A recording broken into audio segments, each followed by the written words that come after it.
तर काय, what is the difference, constructional difference in between nuclear power plant and steam power plant is the portion shown by red lines. Okay, so this is nothing but the boiler in steam power plant. Steam power plant मध्ये हा जो आहे हा boiler होता आणि boiler नंतर steam turbine होतं, turbine नंतर कंडेन्सर होता आणि कंडेन्सर नंतर पंप थ्रू पुन्हा बॉयलरला वॉटर जायचं. तर बॉयलरच्या ऐवजी इथं हे सगळे एवढे पार्ट आलेले आहेत. ठीक आहे, तर वर्किंग साधारणपणे वर्किंग कसं होतं याचं, किंवा त्याचे फंक्शन्स काय काय कॉम्पोनंटचे, कुठले कुठले कॉम्पोनंट्स आहेत ते आपण पहिले बघू. कुठले कुठले कॉम्पोनंट्स आहेत. आता याच्या जर तुम्ही बघितलंय बघा, महत्वाचे न्यूक्लिअर रिॲक्टर आणि सेकंड आहे हीट एक्सचेंजर किंवा त्याला म्हणतात स्टीम जनरेटर. तर याच्यात कुठं दिसत आहे ते, हा न्यूक्लिअर रिॲक्टर हा फर्स्ट कॉम्पोनंट आहे आणि हा हीट एक्सचेंजर किंवा steam generator that is the second component. आता दोन्ही यांचं फंक्शन काय आहे तुम्हाला फंक्शन्स लिहायचे आहेत. So what is the function of nuclear reactor. Okay, what is the function of nuclear reactor, कोणाला सांगता येईल.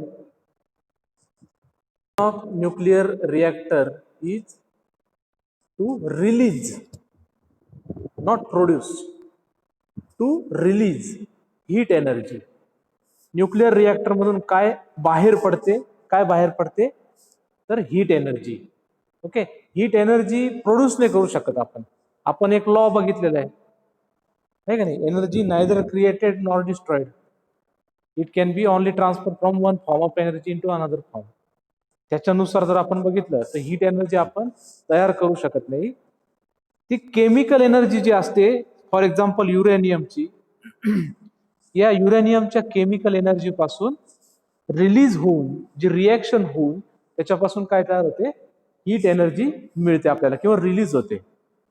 ठीक आहे, तर हीट एनर्जी रिलीज झाल्यानंतर ही जी हीट एनर्जी आहे, म्हणजे न्यूक्लिअर रिॲक्टरचं फंक्शन काय झालं, to release the heat energy with the help of some reactions किंवा nuclear chain reaction.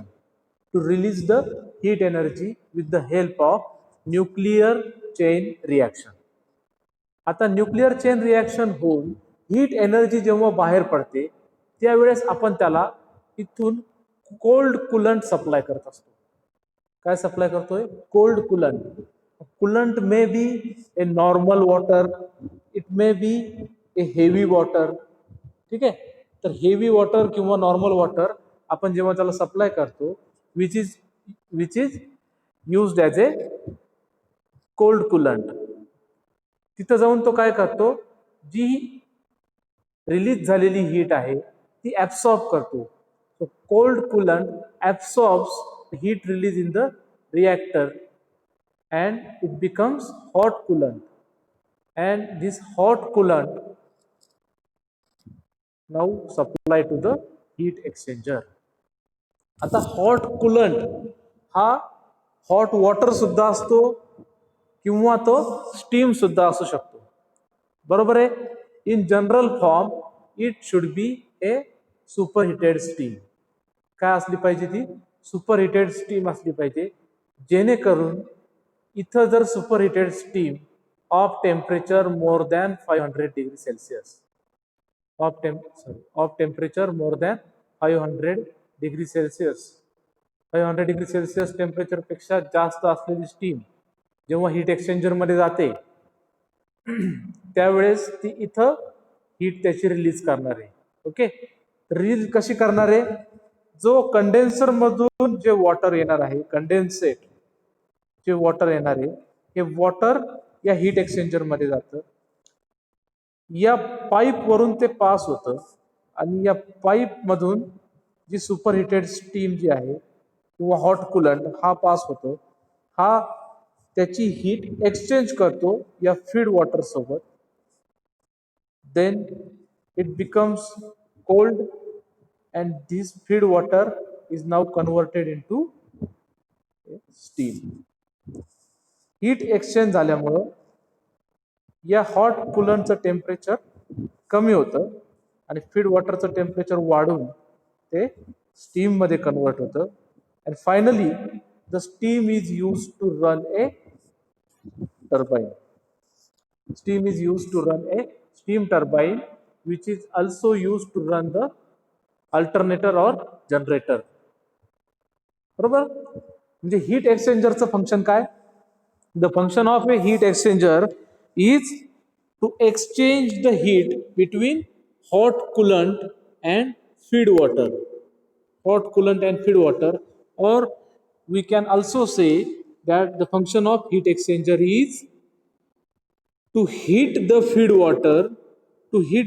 water so that it will be converted into steam with the help of hot coolant. Okay, this is the function of heat exchanger.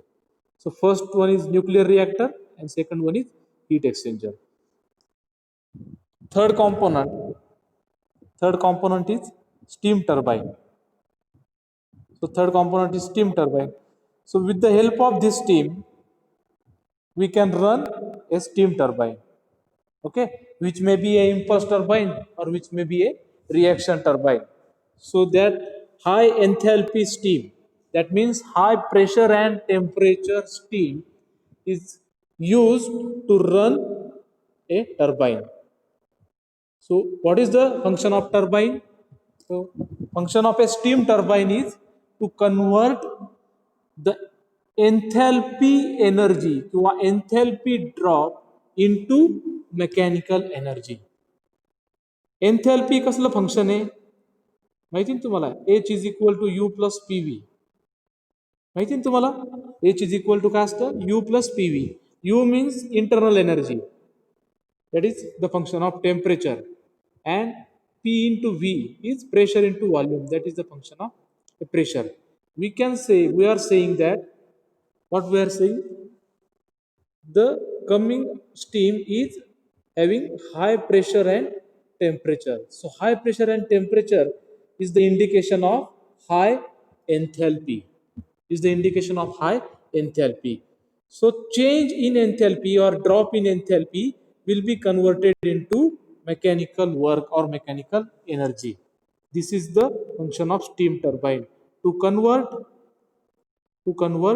enthalpy drop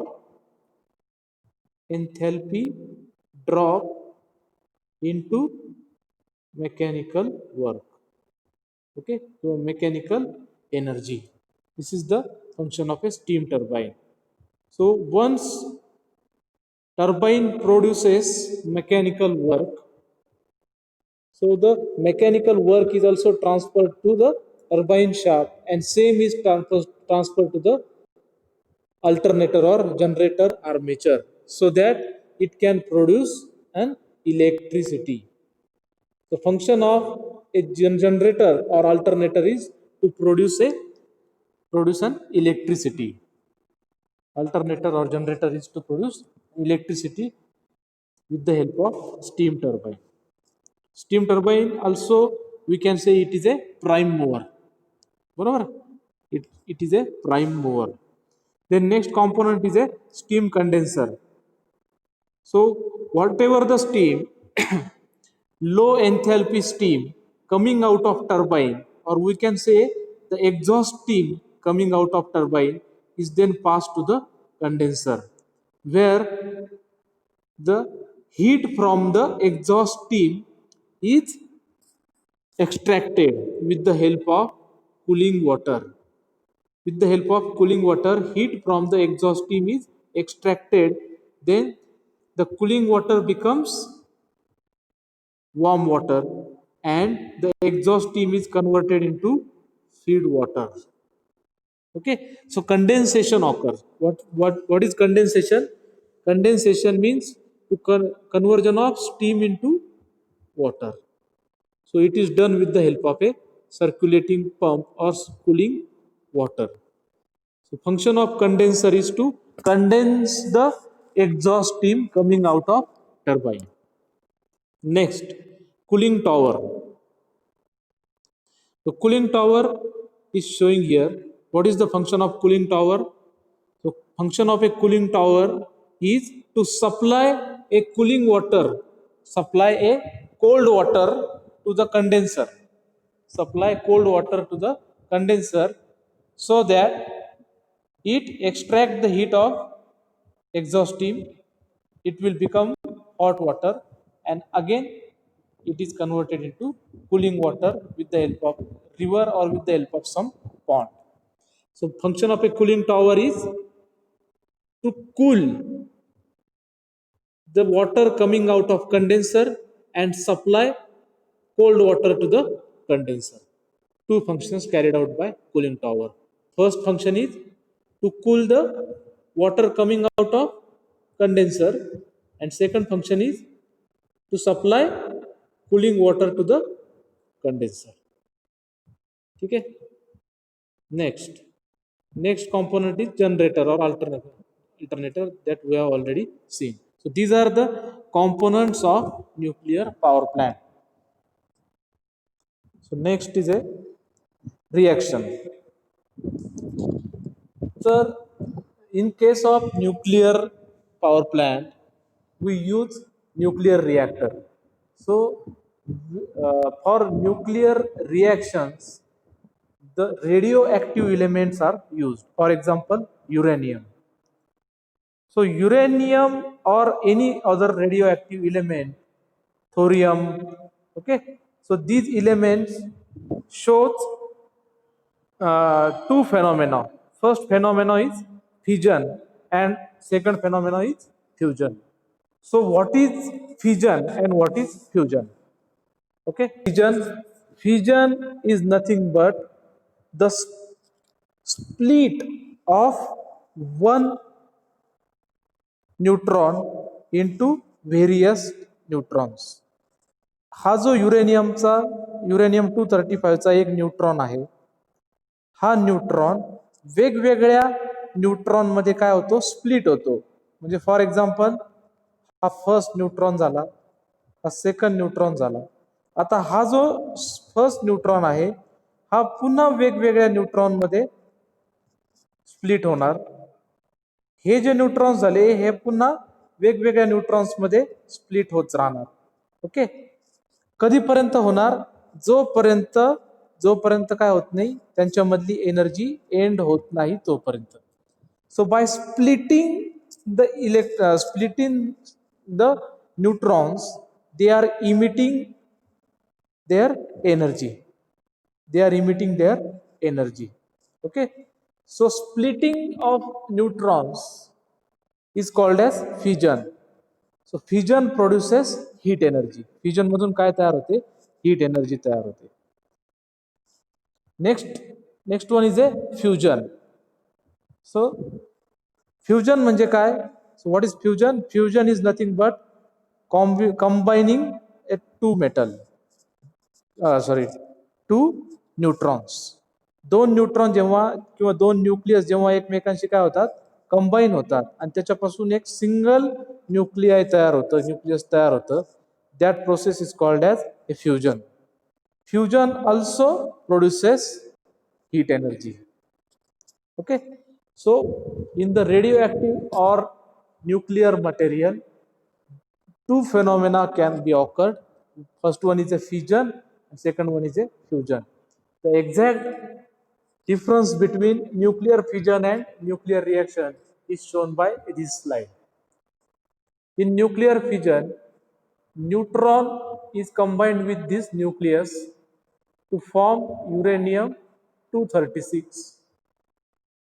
It also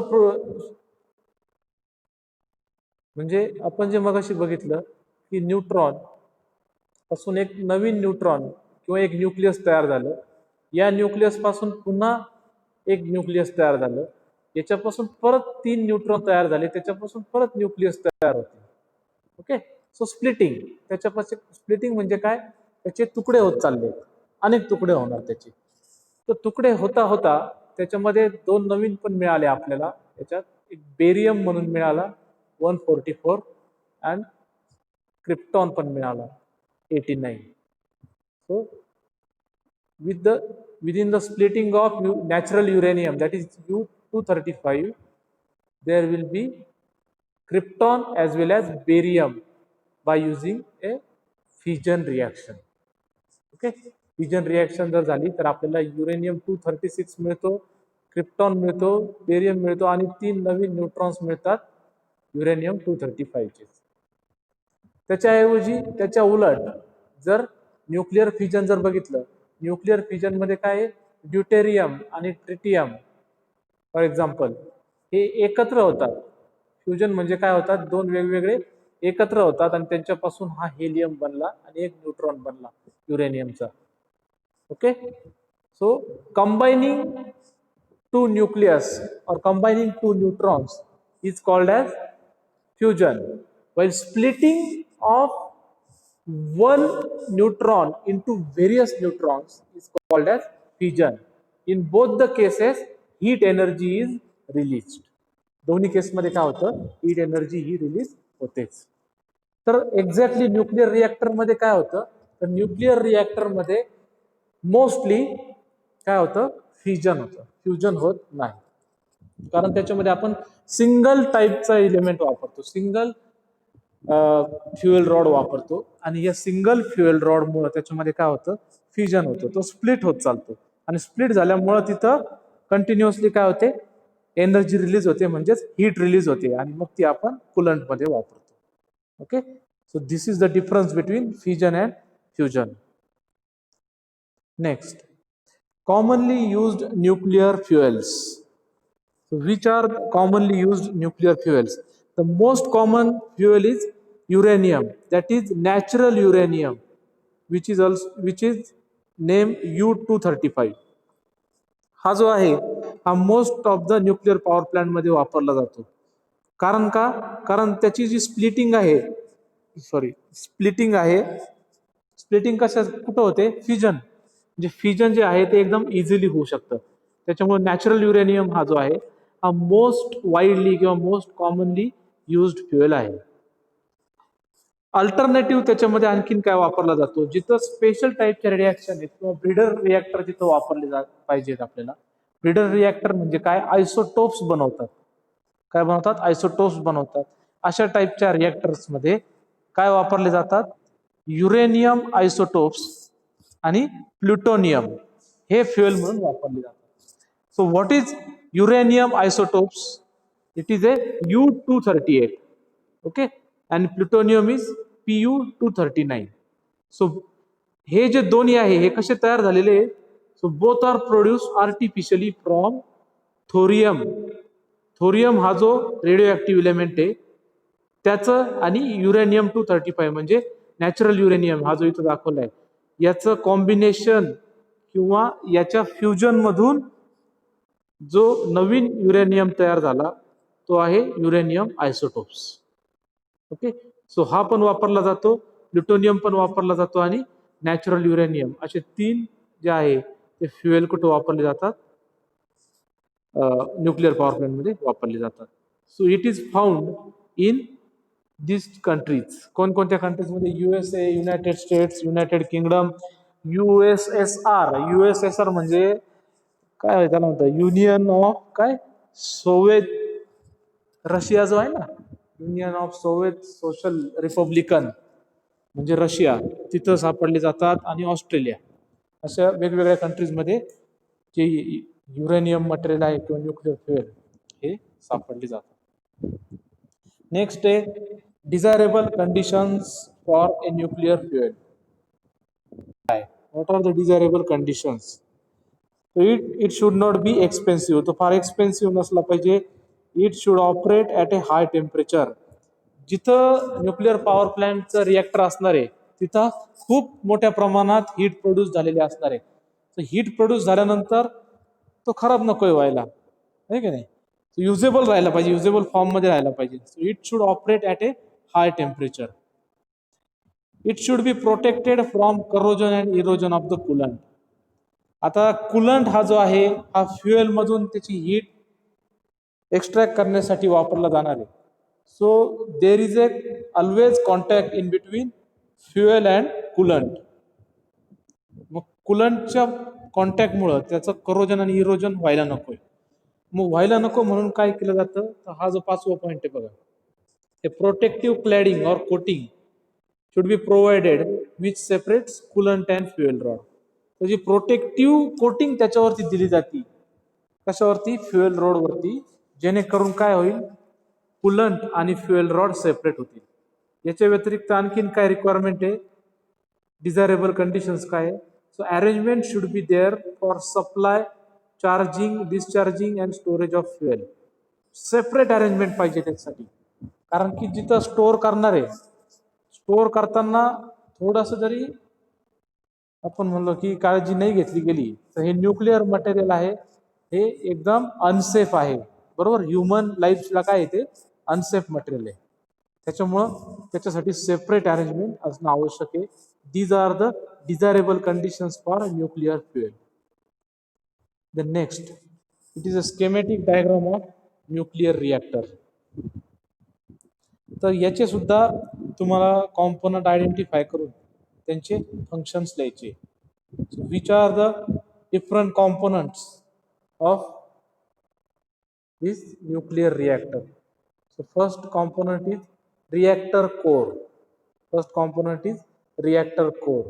आता reactor core इथे दिसतोय तुम्हाला.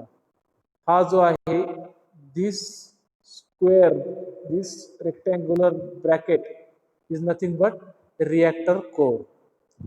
What is the function of reactor core? Reactor core, inside that reactor core, all the nuclear process or nuclear reaction is carried out.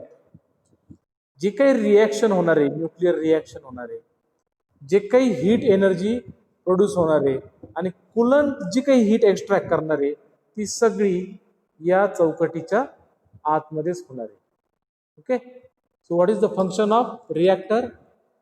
So nuclear reaction and heat extraction is occurred inside the reactor. Okay, next, fuel rod or fuel element. पुढचा component आहे fuel rod किंवा fuel element. आता fuel rod जो आहे, आपण already बघितलंय कोणकोणत्या टाईपचे फ्युएल वापरले जातात. तर युरेनियम 235, बरोबर, युरेनियम 238 म्हणजे युरेनियम आयसोटोप्स. त्यानंतर युरेनियम प्लुटोनियम हा एक फ्युएल वापरला जातो, कोटिंग केलेली. So fuel rods are always coated. काय केलेलं असतं, कोटिंग केलेली असते. कशासाठी, तर त्याचं करोजन होऊ नये म्हणून. Okay, the next, oxidation, corrosion किंवा जे आहे तो रिटेन्शन मॅक्सिमम राहायला पाहिजे, याच्यासाठी काय केलेलं असतं, त्याचं कोटिंग केलेली असते. त्याच्यानंतर जी आता याच्यामध्ये फ्युएल कोर म्हणून एक प्रकार आहे, fuel core. So what is fuel core?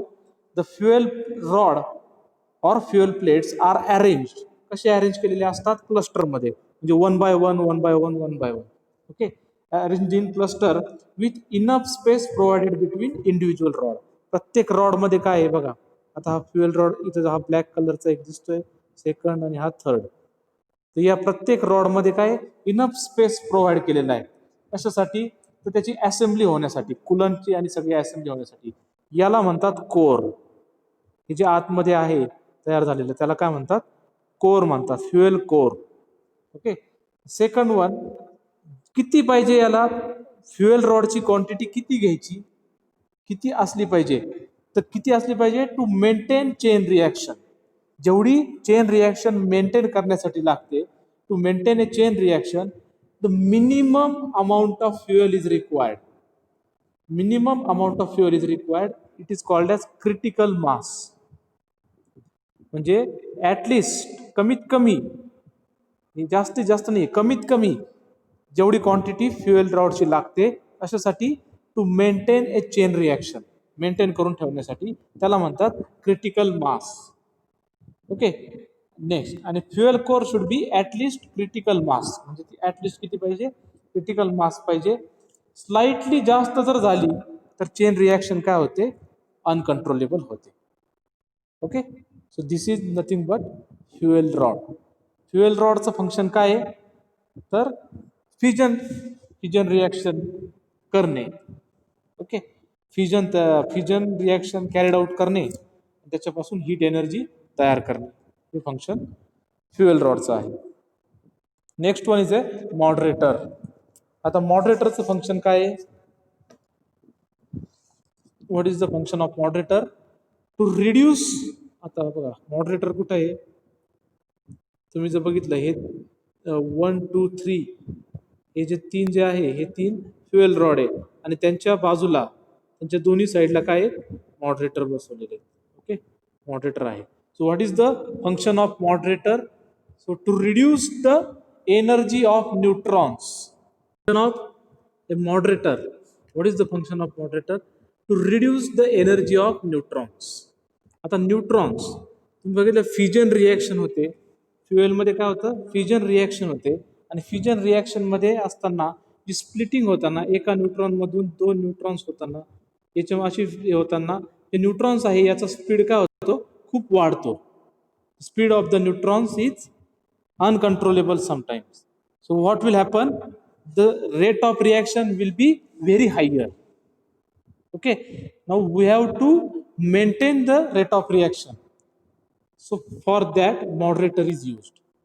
Moderator exact काय करतो तर it slow downs the high energy neutrons. तो काय करतो त्याचा स्पीड स्लो करतो. ओके. म्हणजे काय करतो तर या मॉडरेटर मध्ये कॅपॅसिटी असते. कसली कॅपॅसिटी असते किंवा कॅपेबिलिटी असते टू ॲब्सॉर्ब द न्यूट्रॉन्स.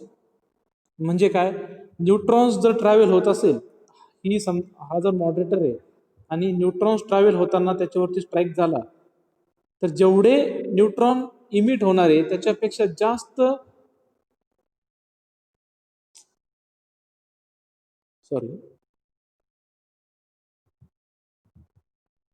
त्याच्यापेक्षा जास्त न्यूट्रॉन्स जे आहे हा काय करू शकतो मॉडरेटर ॲब्सॉर्ब करू शकतो. It can absorb more neutrons than emitted neutrons.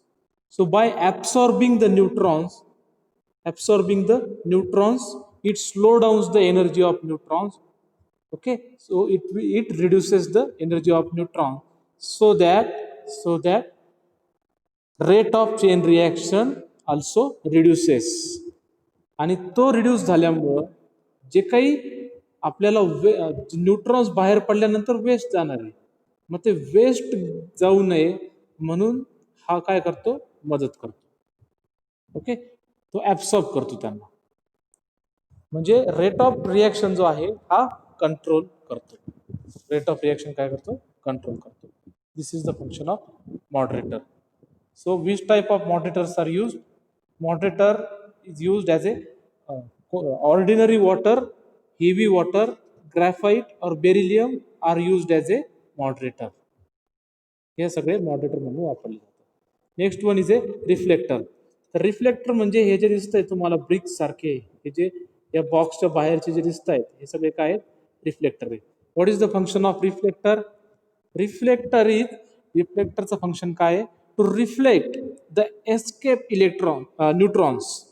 जे न्यूट्रॉन्स याच्यात फिजन मध्ये भाग न घेता त्यांना बाहेर पळून जायचंय त्यांना ते रिफ्लेक्ट करतात. त्यांना काय करतात ते रिफ्लेक्ट करतात जेणेकरून त्यांनी परत कशात पार्टिसिपेट केलं पाहिजे फिजन रिॲक्शन मध्ये. ओके. सो कॉमन म्हणजे रिफ्लेक्ट केल्यामुळे काय होतं मॅक्सिमम युटिलायझेशन होतं फ्युएलचं. काय होणार आहे maximum utilization of fuel. So commonly used reflectors are steel, beryllium and graphite. Next one is a coolant. कुलंटचं फंक्शन आपल्याला माहिती आहे. कुलंट काय करतो या फ्युएलमुळं तयार झालेली जी हीट आहे ही it absorb that heat and it goes as a hot water or hot coolant and it will exchange its heat to the water the feed water coming in to the heat exchanger. म्हणजे थोडक्यात जी steam तयार करण्यासाठी जी heat लागते ती आपण कशा through देतो coolant through देतो. इथून येताना ते कोल्ड कुलंट म्हणून येतं आणि इथं जाताना काय जातं ते हॉट वॉटर म्हणून जातं. So purpose of coolant is to transfer the heat generated in the reactor core and use it to the steam generation. Okay, so which type of coolant are used? Ordinary water, heavy water, carbon dioxide आणि power reactor साठी वापरतात ते. आणि breeder reactor जर असतील तर liquid metal म्हणजे कोणतं सोडियम आणि पोटॅशियम हे सुद्धा कुलंट म्हणून वापरलं जातं जर ब्रिडर रिॲक्टर असतील तर. Next one is a control rod. Control rod जो आहे इथे दिसत आहेत हे जे 3 कंट्रोल रॉड आहेत. What is the function of control rod? To allow 1 neutrons in each fission reaction. म्हणजे प्रत्येक फिजन रिॲक्शन मध्ये अशा वेगवेगळ्या न्यूट्रॉनचे वेगवेगळ्या रिॲक्शन होणार असतील तर एक फिजन रिॲक्शन मध्ये हा एकच न्यूट्रॉन येईल, इथं पण एकच न्यूट्रॉन येईल, इथंही एकच येईल, इथंही एकच येईल. ओके, हे कोण बघतं किंवा कोण कंट्रोल करतं? So it is control by using control rods to allow only one neutron evolved in the each fission reaction, okay, in order to maintain a chain reaction. And second function काय आहे? To vary the output. Output म्हणजे काय आहे? Nuclear रिॲक्टरचं heat. ही heat vary करायची depending on the, आता जी इलेक्ट्रिसिटी तयार होणार आहे याच्या हीटवर डिपेंड आहे. याची हीट जेवढी जास्त तेवढी स्टीम जास्त, जेवढी स्टीम जास्त तेवढं जनरेटर जास्त फिरणार, जेवढं जनरेटर जास्त फिरणार तेवढी इलेक्ट्रिसिटी प्रोड्यूस होणार. सो electricity directly depends on the heat produces in the reaction.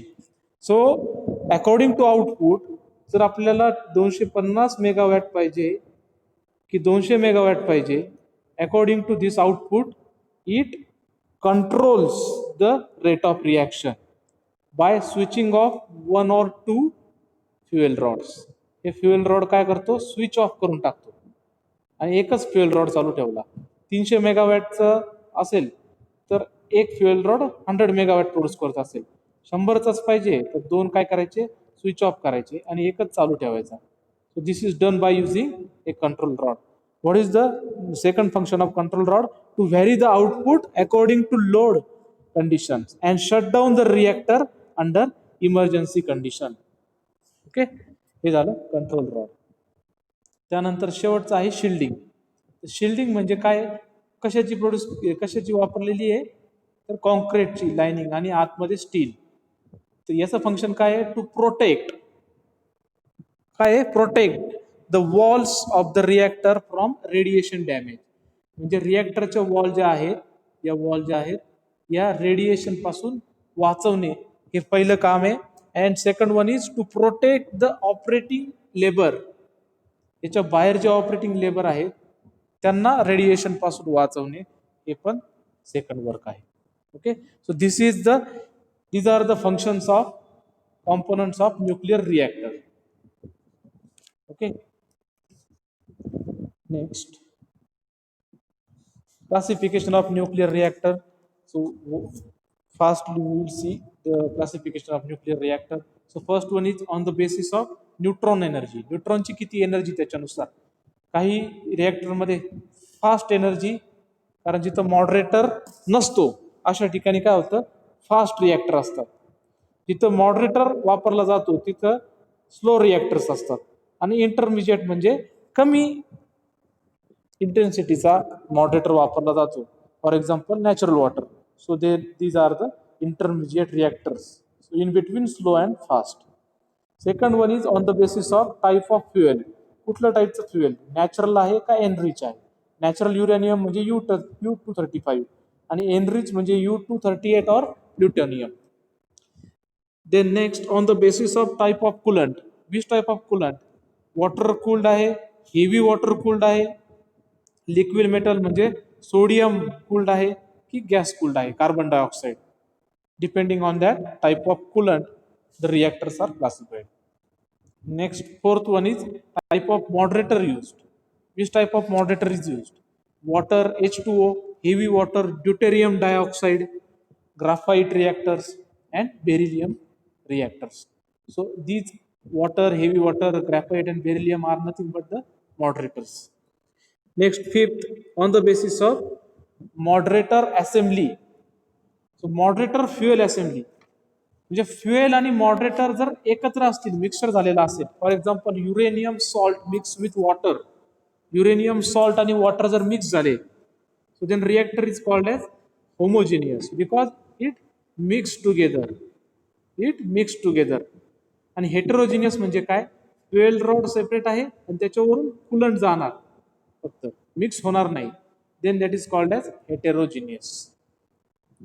Sixth one is type of application. Which type of application reactor is going to use?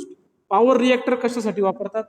See, every time it is not necessary to use the reactor for only the purpose of producing the electricity.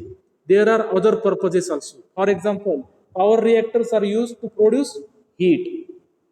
Okay, so heat जी आहे, heat नंतर कालांतराने steam मध्ये आणि steam कालांतराने electricity मध्ये केली जाते. So our case is power reactor. Second one is breeder reactor. Breeder reactors are use to produce fusionable material. Fusionable material तयार करण्यासाठी ब्रीडर रिएक्टर वापरले जातात. Third one is a production reactor which are use to produce isotopes. जे आपण U-238 किंवा plutonium बघितले, that isotopes are made by using production reactors. Next one is a research reactor which are used to produce the neutrons of fissionable material. So these are the applications and these are the reactors for their applications. And finally, type of on the basis of type of shape पाहिजे इथे. On the basis of shape of reactor, cubical reactor, cylindrical reactor, spherical reactor and octagonal reactor. Okay. Next one boiling water reactor. आता हे तुम्हाला माहितीच आहे, boiling water reactor म्हणजे काय होतं. Why it is called as boiling water reactor? Because the whatever the coolant passes in the reactor, it will directly go into the turbine as a steam. So whatever the water as a cooling water or coolant enters inside the reactor vessel, it will get boiled. And what happen after boiling? It will converted into steam. तर ही जी steam तयार होणार आहे, ही steam directly कुठे जाणार आहे? Turbine मध्ये जाणार आहे. म्हणजे न्यूक्लिअर रिएक्टर मध्ये जी स्टीम तयार होते ती डायरेक्टली टर्बाईन मध्ये वापरली जाणार आहे आणि मग टर्बाईन रोटेट होणार आहे आणि जनरेटरचा शाफ्ट रोटेट होईल आणि जनरेटर इलेक्ट्रिसिटी प्रोड्यूस करेल. This type of reactors are called as boiling water reactor. Here there is no heat exchanger is use. Heat exchanger use केलेलं नाहीये. त्याच्यामुळं काय, याचा the major advantage by using this system is heat exchanger is absent. So steam is directly generated in the reactor. Thermal efficiency more. Okay, capital cost is less, has less component, and number of equipments are less. These are the advantage. What is the disadvantage by using this system? काय disadvantage? Shielding of the turbine is necessary. इथं shield करायला लागणार आहे टर्बाईनला. का बरं? कारण because radioactive steam enters into the turbine. इथं जे रेडिओ ऍक्टिव्ह स्टीम आहे ती डायरेक्टली टर्बाईन मध्ये एंटर होणार आहे. So there is a necessity of shielding always. This is the disadvantages by using boiling water system. Boiling water reactors is incorporated in Tarapur power station which is situated in Vidarbha. Tarapur power station जो आहे त्याच्यामध्ये काय वापरलंय? Boiling water reactor वापरलेलं आहे. Coolant काय वापरलंय? Ordinary water. Moderator ordinary water. आणि fuel नॅचरलने वापरला, enrich uranium. Next one, pressurise water reactor. Just we will see the difference. What is the difference between boiling water and pressurise water reactor? So here there are two circuits. First one is a primary circuit. Primary circuit consists of reactor vessel. So there is a separate fluid, separate coolant.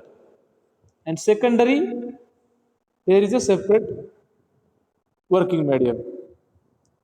तर पहिल्या primary मध्ये काय होतं, एक coolant येतं, reactor मध्ये जातं, reactor मध्ये ते आता रिएक्टर मध्ये गेल्यानंतर ते हॉट बनतं. किती हॉट बनतं, up to 200 degree Celsius water बनतं.